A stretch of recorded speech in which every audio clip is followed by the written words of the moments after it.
Mr. Schaub, sorry for your loss. Guys, I am back for another episode of Into the Bapaverse. Now, for those that know already, y'all know what we do here is that we just look at the Fighter and the Kid subreddit and look at some of their top clips or whatever it might be, and I just react to them and whatnot. And for the new people, that's it. That's all I do.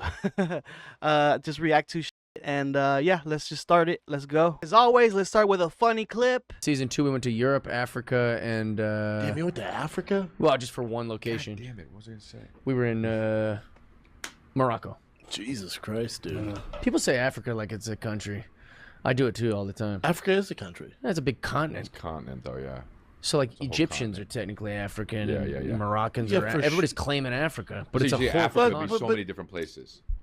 Yeah, but it's like It's I'm like- American, but I I'm know, from no, fucking I- Denver. Oh, really, dude?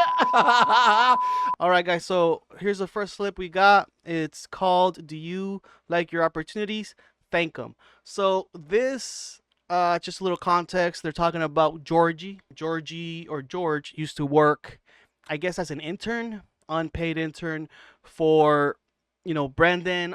How about you come to Thick Boy and intern for 30 days? Just get you out of your rut, doing, because, his background, which we can get into another time. Also originally known as Brendan's #1 fan that they brought over and he met, and also he lost a lot of weight, and apparently he was supposed to get some liposuction because he was pretty fat and obese, and he managed to lose all that weight. Also, if you guys remember, he got Bert to try to help him out and maybe buy some liposuction for him, reduce his loose skin, right? And apparently that never happened. You still got thick boy wrists. Yeah. That's a lot. Oh shit! Are we gonna get surgery and get rid of that skin? I'm trying. It's How much like does it cost? How much does like it cost? 10 grand. He's looking at You being serious? Yeah. I'll tell you what, I definitely got a third of that. Yeah! Hey! Let's find some There we money. go. I'm also in. I'm I'll pay a third. We got 2/3 going on. By What's the next up? third you hit me up, I got fucking 3 grand, 3.3. Yeah, I Yeah, $3 grand. I could definitely get you that surgery. I'll do 3. Yeah, so 3. Yeah. There's getting three. emotional right now. Yeah, he's getting emotional. Oh, Georgie. But let's see where Georgie is now, because I was like, damn, wow, Georgie, in the wild here. So let's just watch this little clip here. George did not get fired. No. George was asked, you need somebody with more experience in right now as Thick Boy's expanding into different areas. Yeah. Oh, really, dude? And right now, I think you guys offered George something else. His thing was, it's not that he doesn't want to be here, but he has other opportunities, which Well, we're I gonna also find him helped other him opportunities, facilitate. right? Yeah. He has 2 good ones, which I helped him facilitate. So 5 months later. Then you say Leon, but then he's Brother, got who some... this guy?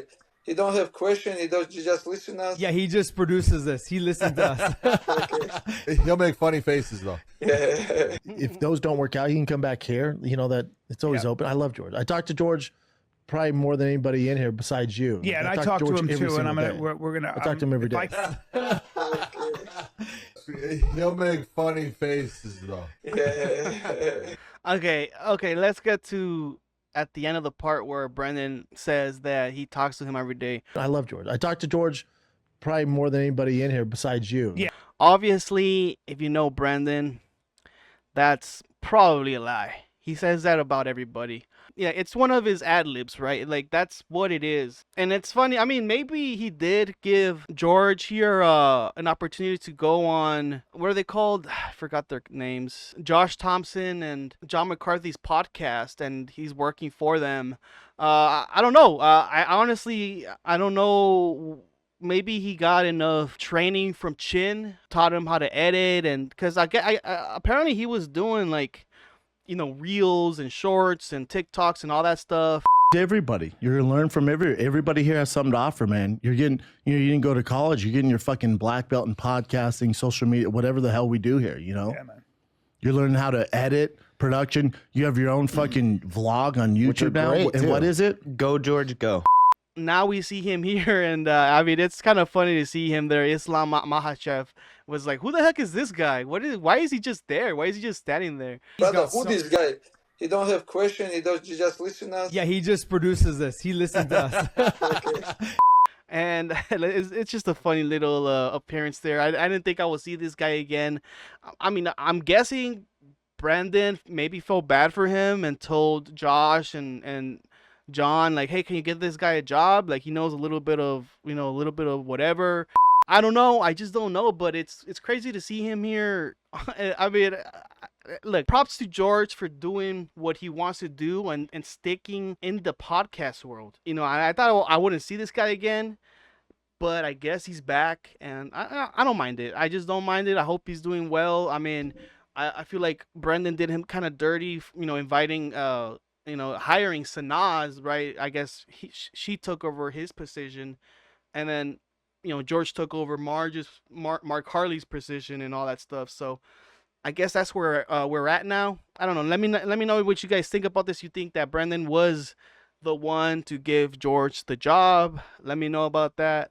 Dicey. Okay, so next clip we got is Bapa talking about fighting Togan. Now, Togan is Joe Rogan, and I guess somebody told him if he could beat up Joe Rogan. He said yes. So let's watch this clip here. We're doing this podcast, and at the end he goes, all right, 3 questions. And he goes, how would you do in a fight against Joe Rogan if kicks weren't allowed? And I went, excuse me? You know, his car show. And I went, what? And he goes, but if kicks weren't allowed, and I go, well, so in a boxing match? And he's like, no. And I go, wait, why wouldn't kicks be allowed? He's like, well, because Rogan's a really good kicker. And I went, look, that's true. That's true. He's I think Taekwondo master. I mean, there's a bunch of clips of Joe Rogan slamming the bag. Many people don't know how good of a fighter Joe Rogan actually is, and a lot of people were shocked when they saw this viral video saying Joe Rogan's leg kicks sound like gunshots. Nice. Rogan has been training martial arts for 40 years. He has black belts in Taekwondo, karate, and 2 black belts in Brazilian Jiu-Jitsu. There's even a video of Joe Rogan knocking out a guy in 1987 with a spinning back kick. He was a state champion in Taekwondo 4 years in a row, U.S. Open Taekwondo champion in 3 different weight divisions, and got 2nd place in the National Taekwondo Championship. He's also shown like GSP, how to throw a kick effectively and all that stuff. Come from Taekwondo, is all the Olympic athlete like no exactly you do it in a different ways, right? Well, but man, I never seen anybody hit as hard. Like, I don't care if it's a punch, like, I never see a blow from a human being that hard. Man, I remember the bag when you were working in, it was a freaking hole almost in the bag. It was like a curves in the bag, like with your footprint in it. I'm like, it's completely insane, man. He was on the UFC games. That doesn't have to do anything with it. But look, I think if you get rid of Joe Rogan's leg kicks, that will be a problem for Joe not throwing them anymore. And also considering that Brendan is like twice his size, I think Joe's going to have a big problem. Let's be realistic here. I don't think Joe will beat up Brendan. I just don't think so. Honestly, TBH, don't think so. Right. I said, dude, nobody loves Joe Rogan more on this earth than me. I absolutely adore Joe Rogan. Ask Joe that question. I look Joe's, you know, my North Star. He's the best, one of the best human beings I've ever met. I wish I knew how to quit you. I said, but you got to realize, dude, when you ask that question, you might as well, that's like me asking you, how would you do in stand-up compared to Joe Rogan? And you're an open micer and Joe's a professional. He goes, what do you mean? I go, can Joe kick? Absolutely, dude. For a guy who's never competed professionally, he can kick like a motherfucker. I mean, if you put him against any celebrity out there, he's going to beat the shit out of him. Black belt in jiu-jitsu. I don't think he has. Look, Joe, I don't think he's afraid of fighting anybody, but I think nowadays he would say, yeah, like, I mean, he even said like Jake Paul will beat him in a boxing match. But you're still doing kickboxing. Yeah, I do everything. Do you think you could still throw down? Like if it had to happen? Like if Jake Paul called you out? Well, could you? he'd probably fuck me up. Really? He's a really good boxer. He's a good boxer. What if it was kickboxing? He doesn't really know how to kickbox. When I was a younger man and I had good knees, I could be kickboxing people. But I could barely get through a workout without being in pain now. There's a big difference between maintaining and working out and then being able to train for a fight. Yeah. So you think Like interesting? being able to train for a fight, your body would break down. A long time ago, Joe wanted to fight Blade, Wesley Snipes, right? Heard rumors about a fight with you and Wesley Snipes. But it didn't happen. It was it supposed to happen. Really? Yeah. Man, I wish man, people ask me about that. I was like, man, Joe Rogan, like because you're a comedian. That being said, I think Joe would be truthful on what his response would be if he would be asked this question, right? And he'll say like, of course, like Brendan's gonna beat me up. Look at how big he is. He has any wrestling, doesn't matter. He's jiu-jitsu, kicks, I don't know how his boxing is, doesn't matter. Like in that like regular civilian aspect, monster. Yep. I said, you got to realize though, I was ranked top 10 in the world heavyweight as in a the UFC. professional. Heavyweight in the UFC. I said, so it's just different. And he goes, and even after saying all, he goes, how would you do? I go, well, I beat the shit out of him, dude. I said, but that's not even impressive. He's also 57. He's also no, but even if he wasn't 6 weight classes but no, below, he's also none of that not a matters. professional. Even if he was 21 in his prime, If Joe was able to use his kicks, maybe he would able to throw a missile at him and kind of stun Brendan. But even still, though, you're fighting a guy like Brendan. He's big. He's a big dude, right? He can grapple. He can do jujitsu. He can strike. He's a Golden Gloves. Apparently, I heard that was kind of cool. But I mean, that's all I gotta say. Like, let me know what you guys think about this. I honestly think that Brandon could beat him up. I don't know. I don't know why the subreddit is putting this. Do they think that Joe's gonna beat him up?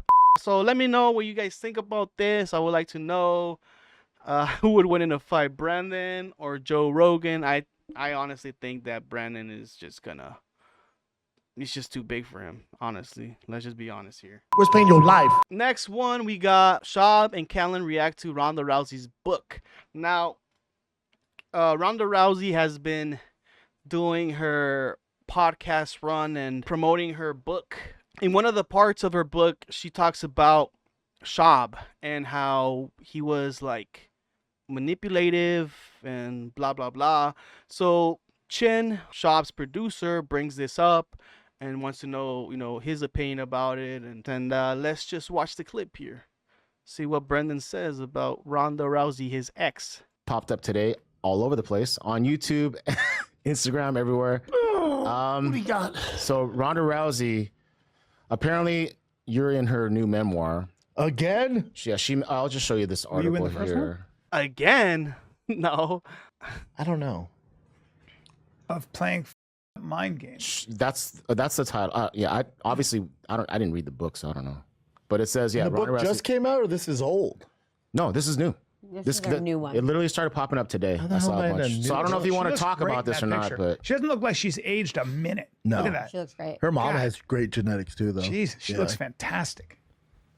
Anyway, There's a couple of quotes. My ex thrived on playing fucked up mind games with me when I had a fight coming up, and instead we hide that we were dating so he wouldn't be labeled Ronda Rousey's boyfriend. Hold on. I think Brandon was kind of insecure about Ronda Rousey because how successful she was, and that kind of embarrassed Brandon's ego a bit, right? Because he was in the UFC and his run wasn't as great as Ronda's run. By mind games, I mean maybe going MIA, like just not. As Travis headed into the matchup, I pretended it wasn't Person's voice saying, Ronda says, fuck you. That's pretty good. That's pretty good. Ronda and Steve-O were talking about this, and Steve-O said, what did Travis tell Brandon after he TKO'd him? I have a question. You described watching Travis knock out your unnamed ex-boyfriend, and you said that as you watched the fight, you felt like you could hear him say, like, to this partially conscious, dude, like, Ronda says, fuck you. And I'm dying to know, did he actually say that? No. No, he didn't. I don't know if he wants me to say what he said. So Okay. you can ask him that All one right. day, but it was pretty fucking metal. And I guess that's what Travis said is Ronda says fuck you. So that's I guess now we kind of solved the mystery there of what did Travis say to Brendan during at the end of their fight. Ronda! That never happened. No. No. No, but he did whisper in your ear. I don't know what he said, but I remember too. I will say this about. Oh, he doesn't remember because he was getting hit in the head. Say, hey, can I speak on this? Yes. Do you mind? Yeah. I'll say this: if I wrote this is the difference. If I wrote a book, she would not be in my book. Like that. Like that's not like an event in my life that I would put in a book. Isn't that the thing that Ronda Rousey was saying, that Brendan didn't want to be seen with her? And he just kind of proved it right there, saying like, if I made a book, she would not be in it. But again, I'll say this: like, if I write a book, which eventually I'm sure I will, that like, and this isn't a knock on her. Maybe I don't know what the book's about. Maybe if it's like love interest and her past relationships, then that makes sense. I'm in the book. But like my book, her and Travis wouldn't be a highlight of my life. It's just not.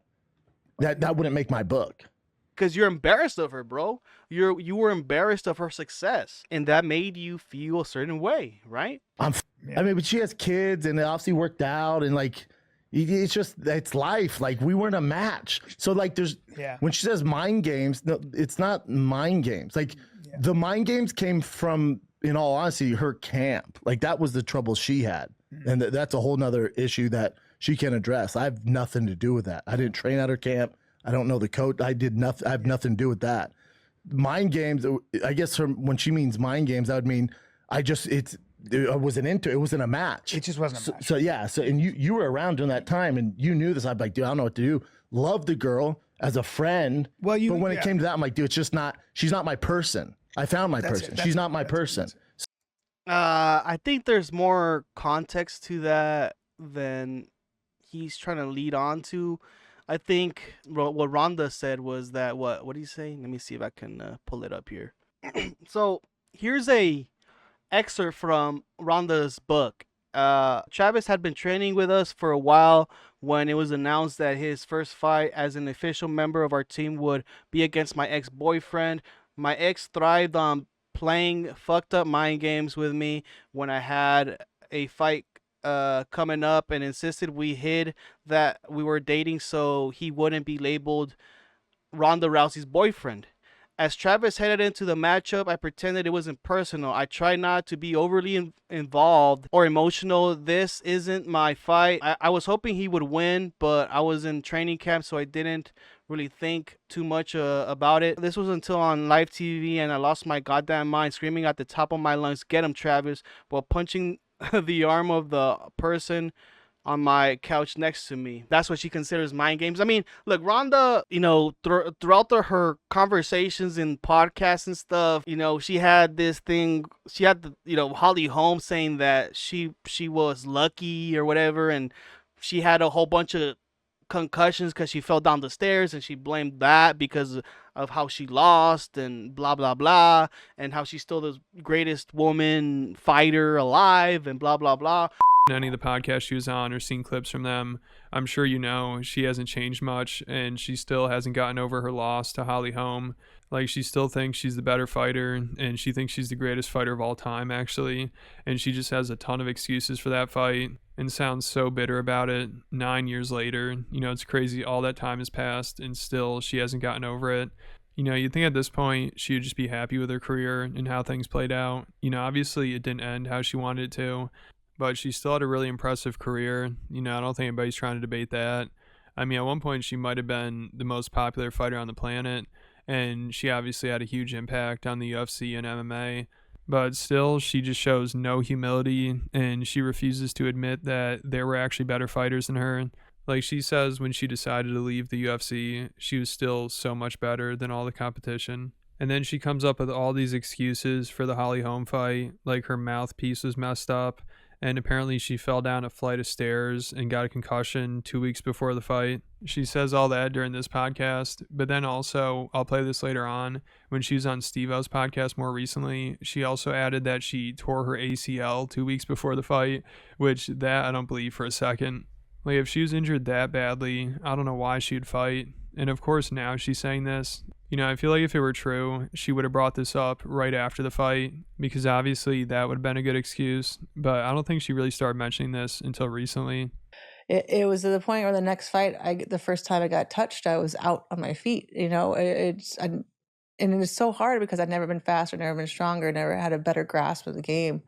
I'd never been so much better than everybody else. But you know, your brain doesn't callous. It doesn't heal back stronger after a break. It's just an inevitable decline, and I just couldn't keep fighting at a level anymore. I'd taken punishment and taking punishment until I couldn't take it anymore. And then when I got to the point that I couldn't take it anymore, then I was like vilified as like, oh, she was all hype and she was just lucky, and she, you know, and people making all these judgments about me in a fight where I was literally, my first loss, I was not, like, my mouth guard was bad. I literally came into that fight concussed from slipping down some stairs already after all of these years of concussions. And then I had absolutely terrible weight cut, which, you know, that means you have less fluid in your brain to protect it.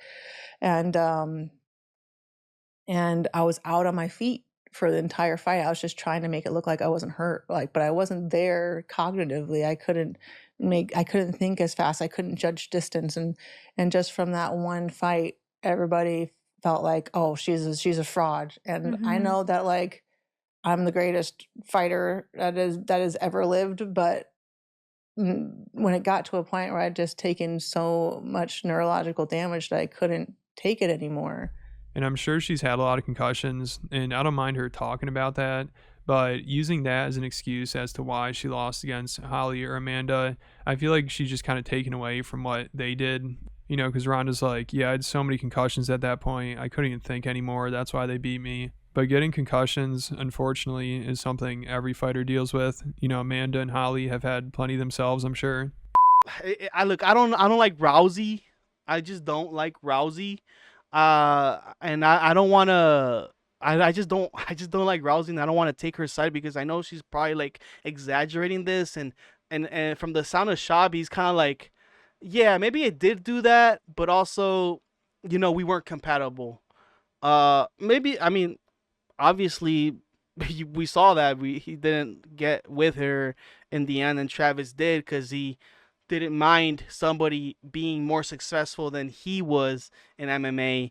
And you know how we saw Travis's career end as well, like, as you know, the same thing with Schaub, but with with Travis, she wound up with him, and he did not care about not labeling her as, you know, Ronda Rousey's boyfriend, which Brandon seemed like he had a problem with.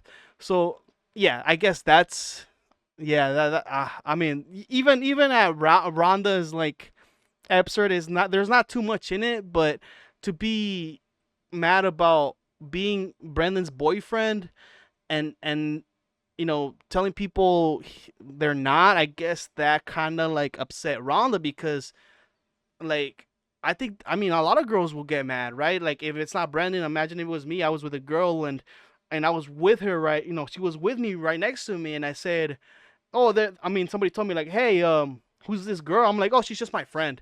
And she'll be like, just your friend, right? Like, she'll be mad. She'll be upset. So I get that from Ronda, but I think in the end, Ronda kind of dodged a bullet there. And also Brandon did too, because I don't think they were compatible with each other. And everything ended up, I think, relatively well, right? Everybody went their separate ways. So it's like, if it's not a match. I remember you wanting it to be. I remember we tried. It's just not wanting it so badly to be your person. It's just not, because you loved everything about her, but sometimes in life it's just for you, it's just not a match. No. Yeah, he didn't like everything about her. He didn't even want to say that they were boyfriend and girlfriend.